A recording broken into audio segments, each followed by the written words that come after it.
Setelah melanglang buana, MotoGP kembali lagi ke Eropa. Para pembalap akan turun di Grand Prix Spanyol yang digelar di sirkuit Jerez. Jerez de la Frontera merupakan salah satu lintasan yang paling lama jadi tuan rumah MotoGP. Sejak memasuki program kejuaraan pada 1987, mereka tidak pernah absen dari kalender, menjadikannya penyelenggara Grand Prix beruntun terbanyak setelah Essen. Lintasan tersebut memiliki lintasan berliku yang menghukum Marc Marquez. Sejak jatuh di sana pada tahun 2020, pembalap Repsol Honda tidak pernah kembali lagi sebagai juara dunia. Jerez meninggalkan banyak cerita, di antaranya cedera Alex Rins, 2 kemenangan perdana Fabio Quartararo, ledakan katup Yamaha, dan podium terakhir Valentino Rossi.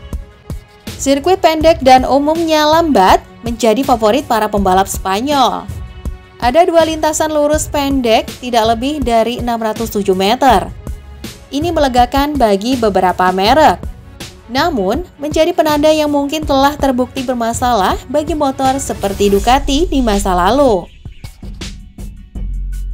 Variasi kecepatan dari 13 tikungan memaksa motor untuk menghadapi perubahan arah yang cepat. Tetapi, juga restart lambat yang membutuhkan pemulihan baik. Pada profil lintasan Andalusia yang berkelok-kelok dan berbukit, setiap pembalap juga akan berusaha menemukan stabilitas sebanyak mungkin untuk beradaptasi dengan aspal yang kurang memiliki cengkraman dan dapat menimbulkan turbulensi. Jerez bisa jadi tempat persaingan antara 2 penunggang Ducati, Francesco Bagnaia dan Marco Bezzecchi. Rider pabrikan tersebut merupakan pemenang edisi lalu, seperti pembalap VR46 Racing 2 kali runner-up di kelas menengah. Sementara itu, kabar mengejutkan datang dari tim Repsol Honda. Mereka terpaksa belum bisa menggunakan jasa Marc Marquez dalam balapan di kandangnya. Pembalap tersebut diharapkan bisa kembali tampil di Le Mans pada 12 hingga 14 Mei.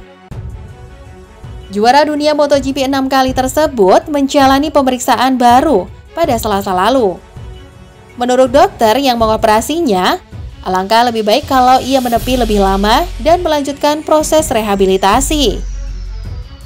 Berkaca dari pengalaman buruknya pada tahun 2020, Marquez memilih berhati-hati dan mengikuti saran dokter tanpa mengambil resiko lebih dari yang seharusnya. Evolusi klinis dan radiologis dianggap memuaskan.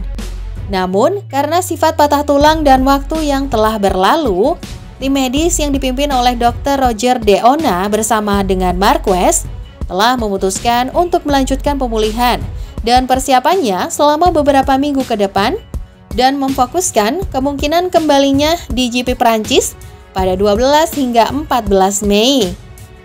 Honda menjelaskan dalam sebuah pernyataan. Pembalap Spanyol itu mengungkapkan keadaan dan tekadnya untuk pulih dalam 2 pekan. Kemarin, kami melakukan CT scan lagi, dan dipastikan bahwa meski cederanya berkembang dengan baik, tulangnya belum sembuh total dan membalap di Jerez sangat beresiko. Bersama dengan tim medis, kami memutuskan untuk tidak mengambil resiko menunggu 2 minggu lagi dan kembali di Le Mans, tuturnya. Saya sangat menyesal melewatkan Grand Prix Spanyol, karena itu selalu istimewa karena suasananya, balapan di rumah, dan yang terpenting, melihat dan menikmati para penggemar. Saya akan melanjutkan rehabilitasi dan berusaha untuk kembali secepat mungkin. Terima kasih atas pesan dukungan Anda.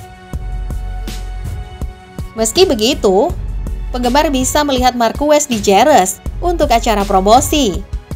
Selain Grand Prix, pembalap yang Februari lalu merayakan ulang tahun ke-30 juga akan melewatkan tes resmi yang dijadwalkan pada Senin.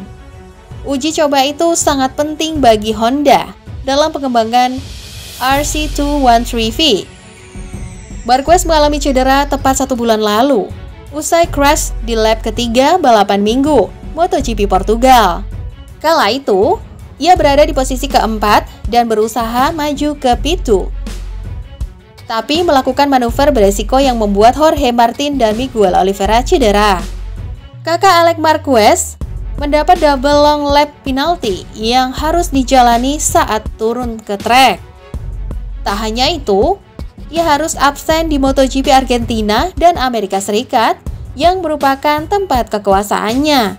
Honda sempat dihadapkan pada situasi membingungkan terkait pengganti rider yang mengumpulkan 7 poin. Awalnya, pabrikan memasukkan nama Stefan Bradl sebagai wildcard sekaligus anggota tim penguji. Mereka pun memanggil Iker Lecuona dari World Superbike. Pembalap muda yang pernah memperkuat Tech3 itu akan bereuni dengan MotoGP dengan menunggangi RC213V milik Marquez di Jerez. Keberhasilan Alex Rins menjadi pemimpin Honda usai memenangi MotoGP Amerika Serikat merupakan buah dari pendidikan Suzuki. Rins yang memperkuat tim satelit LCR Honda, mengklaim kalau talentanya disia-siakan karena bukan acuan dalam pabrikan berlogo sayap tunggal. Padahal, ia punya masukan yang sangat berguna untuk pengembangan RC213V. Namun, ia berhasil membuktikan tidak bisa dipandang sebelah mata.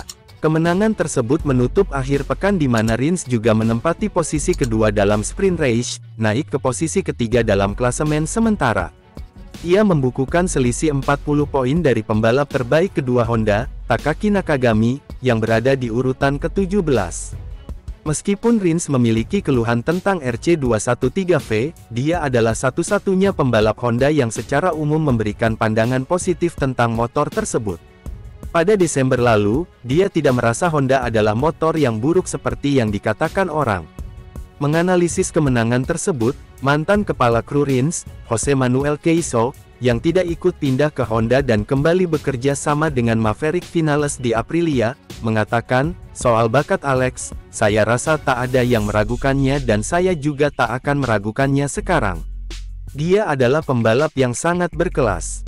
Saya pikir apa yang membuat Alex bisa menjalani momen ini bersama Honda adalah karena di Suzuki, kami mendidiknya untuk memikirkan dirinya sendiri dan tidak terlalu memikirkan motornya. Belakangan ini, saya mendengar dia mengatakan bahwa motornya tidak terlalu buruk, motornya memiliki potensi dan saya pikir itu membuatnya tetap tenang, tidak kehilangan konsentrasi dengan variabel yang tidak bisa dia kendalikan. Kemenangan Rins di GP Amerika mengakhiri periode mandul bagi Honda yang dimulai sejak MotoGP Emilia-Romagna 2021, setelah itu HRC mencatatkan musim tanpa kemenangan kedua dalam 3 tahun.